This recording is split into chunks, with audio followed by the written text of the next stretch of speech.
Hey, and welcome to this week's LinkedIn Live on how can I stand out from my competitors without lowering my prices. So let's jump right in.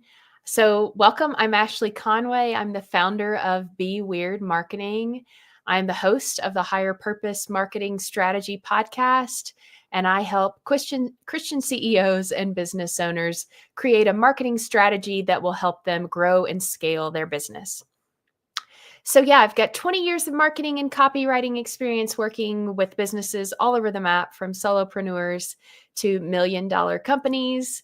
I'm married with two girls, and though I'm Kentucky born and raised, I am a proud Utahan now of about 6 years, let's say. So, after the housekeeping is done, let's go ahead and jump into the meat of this presentation. What we're going to talk about today is how you can stand out from your competitors without lowering your prices. So if you're feeling the pressure to lower your prices to be competitive, this is a great live discussion for you. So we're going to talk about the strategies to position your business as the best choice without competing on price. A lot of times it's so tempting to compete on price, to lower your prices, especially when you're face to face with someone, you really like them, there's a connection, and sometimes you can be tempted to lower your price in order to work with this person that you feel like you would really like. But that is kind of a slippery slope, right? So let's jump into the price wars, which is what we're going to call businesses who lower their prices to try to get business, right? So this is why you don't want to get into the price wars. You're going to attract customers who are really hard to keep because they're always going to be on the lookout for a better deal, a lower price person that will give them about the same thing that you do, but at a slightly lower price. They're always going to have one foot out the door. Number two, it can devalue your brand, your position as an expert in the industry, your services themselves, because you're going to start being seen as the cheap one in your marketplace. So automatically you're going to associate the cheap one, the cheapest, the lowest price option. That's going to devalue everything about what you do because people are expecting if it's the cheapest price, it's probably not the best service. And number three, if you just continually fight for that lowest price point, it's going to leave you with just so little profit, and your expenses are probably going to stay the same, right? So overall, your net profit is really going to hurt from this. So, those are obvious things, right? That's why you don't want to get into this price war games, and that's why you're watching this. So your customers, and this is the best distinction, a lot of them, not all, but a lot of customers are not necessarily looking for the cheapest company. They're looking for the ones with the best value. Yes, there are some customers who are going to want a lower or a reasonable price, but what they really want ultimately is a really good service and a good experience for a not outrageous price, a reasonable price. So that's the balance that you want to try to hit. So let's look at these, and this will be instant. I thought it would be a good example to kind of show you examples of low price brands. So let's look. This is, right off the top of my head, Walmart, we all know, low price brand. That is their brand. They strive to be the lowest prices for the consumers who want the very lowest prices. McDonald's is kind of the same way, low price fast food. And Shein for fashion, also the same. If you want cheap clothes, that's where you're going to go.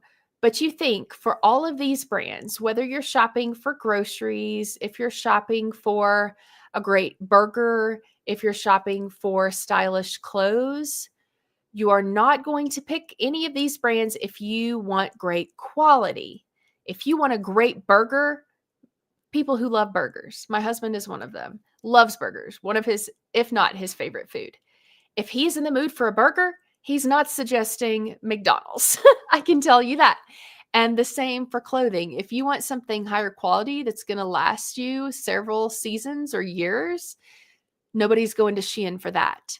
You're going there for trendier pieces that you may not want to wear in 10 years. And Walmart is the same way. I can testify to this. If you want the highest quality produce that's going to last you the longest, nobody's going to Walmart for that. It may be fine to get packaged goods there, but for the freshest foods, the best tasting, no one's going to Walmart. So it's like, is this the way you want your brand to be seen on the same level with some of these others? Because what you're basically saying is, yes, low cost, but also low quality. And I'm betting you don't. So if you don't want to compete on price, then what do you compete on? How do you stand out? These are the most common USPs, which is unique selling propositions. If you're not familiar with the lingo, it's your uniqueness, your business's uniqueness. So the most common USPs for service providers: specific expertise. So that's like saying, for example, I only work with online coaches. That is a specific expertise. I'm going to expect that someone like that is very specialized, that they are going to have some unique insights because they only work with online coaches. I'm going to expect a little bit better outcome working with someone like that. That's kind of like, with me, by working with Christian business owners, you're going to expect a different experience working with me than you would just a general marketing coach, right? Like, anything with me is going to be very values driven, and we're not going to automatically take the best practices in the marketing world and jump in and start doing that, because it needs to resonate with you. Like, you need to feel the go in your spirit that it's the right choice. It needs to be authentic to who you are. And we take those things into consideration. So that's very specific, right? Another one is white glove service. So if somebody is saying, a business is saying that they provide white glove service, you are going to expect above and beyond customer experience.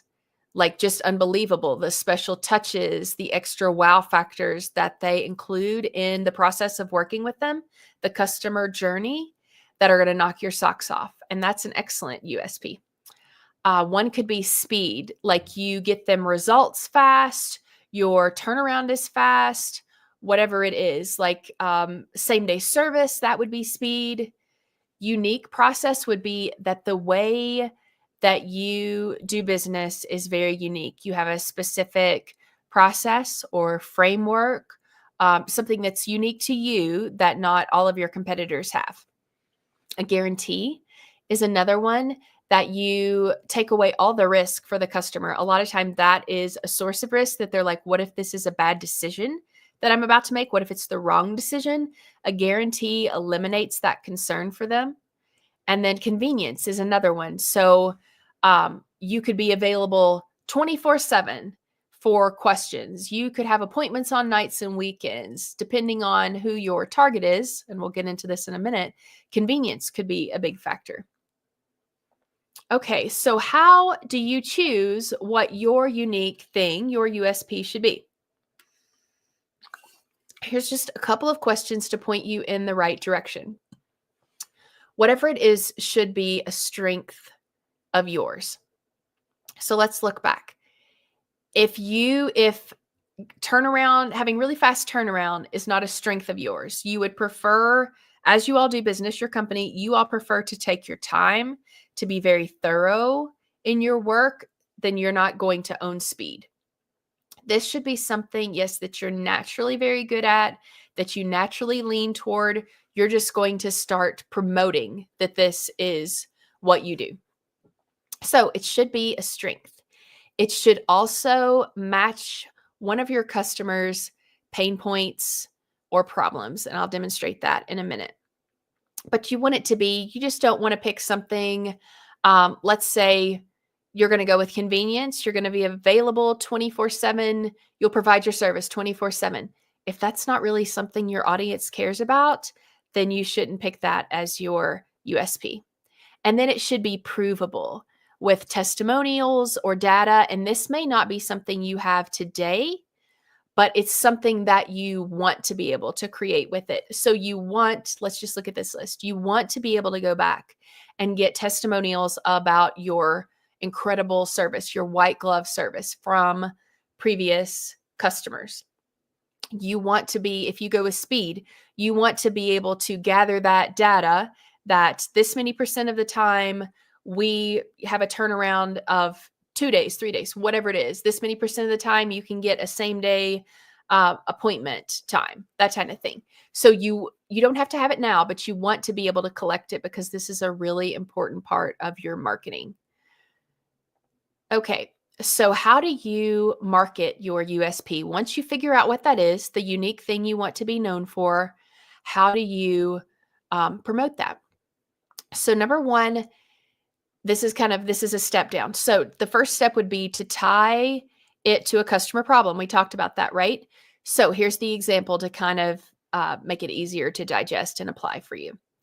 We offer calls on nights and weekends. Let's say that is your USP. You're going with convenience. You do it because your customers work 8 to 5 and they're trying to grow their side hustle to replace their day jobs. So, obviously, with this one, the service that this business would be offering is some kind of, let's say, career coaching, business coaching, something like that, because their purpose is to try to help these 8 to 5 workers grow a business so they can leave their day job.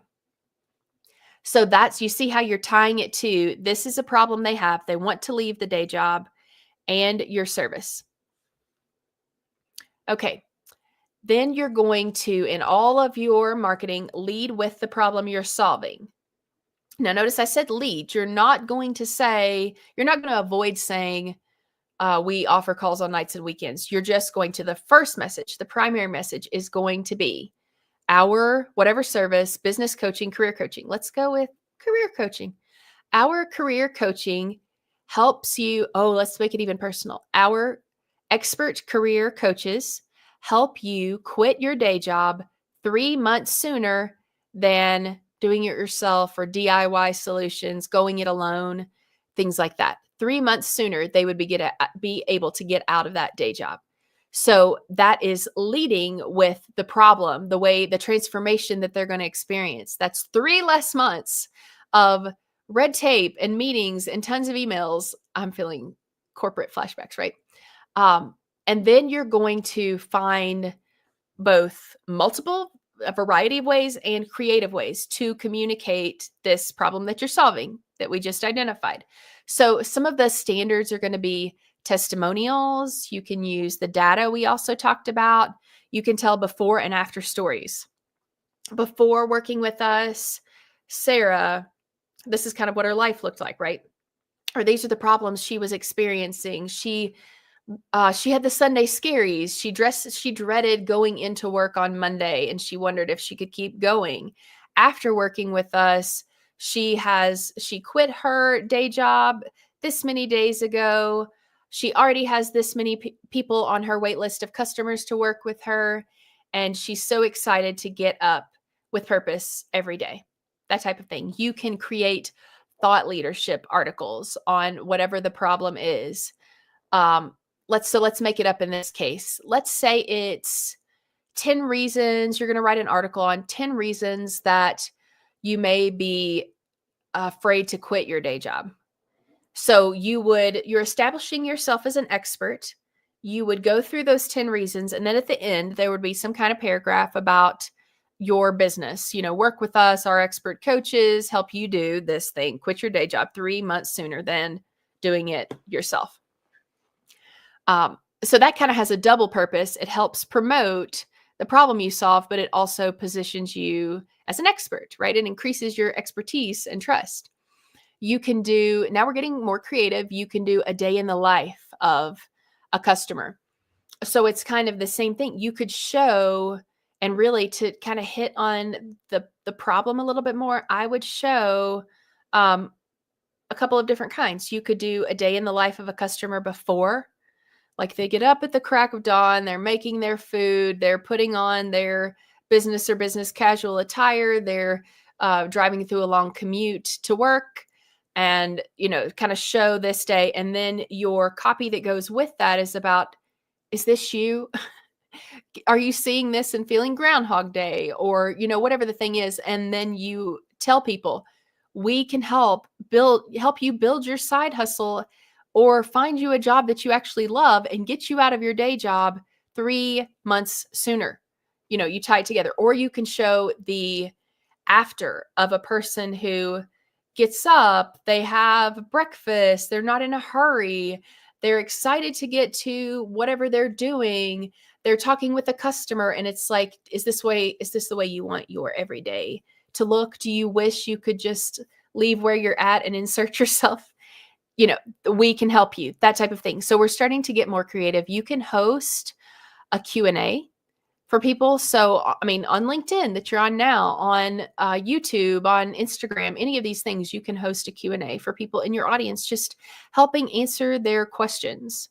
And you're still hitting at this, helping them quit their day job. Like, what is holding you back from quitting your day job? And you can take questions in advance. You can get as complicated or as uncomplicated as you want. You could host a webinar that's very similar. It would just be more of a presentation that you have. At the end, you would take questions, similar format to this, and then you could invite people to work with you at the end.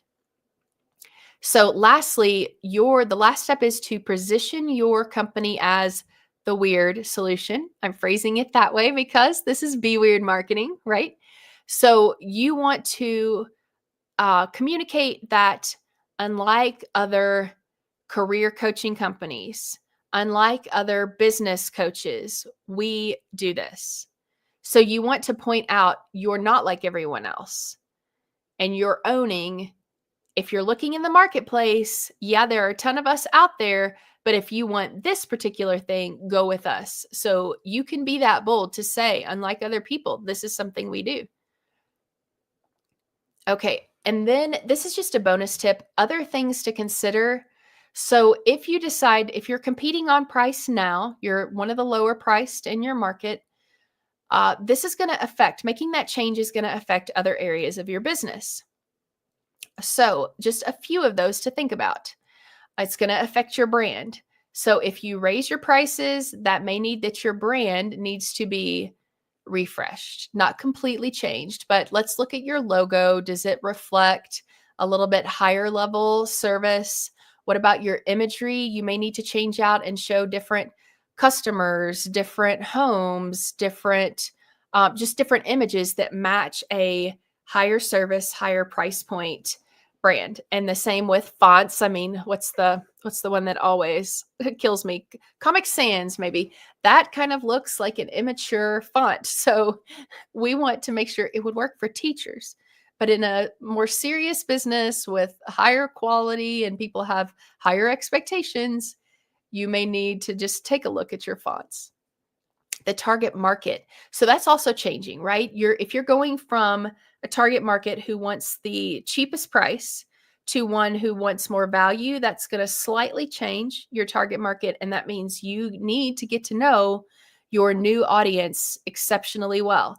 They may make their buying decisions they obviously do. They make buying decisions differently than someone who's just choosing based on price. Give me the cheapest. Sales, you may need to revise your sales process to focus more on value. You may need to spend a longer time building up the value that you provide, why your service is more expensive. The customer experience, for a higher priced service, a customer is going to expect a higher level and a better service. So it may be that you need to take a second look and figure out how can we deliver a little bit more on our service. And the competition. So now, instead of competing with another company who just wants to be cheapest, you're going to be competing with different companies. So just identifying those, keeping an eye on what they're doing out in the marketplace. Obviously, you're not trying to duplicate their efforts, but you do want to keep an eye and be aware. Now, do we have any questions? And if not, I will roll on. Okay. So I appreciate you watching. Your free gift for watching this LinkedIn Live is a training. So obviously this chat, a lot about prices and your unique selling point, is on helping you stand out.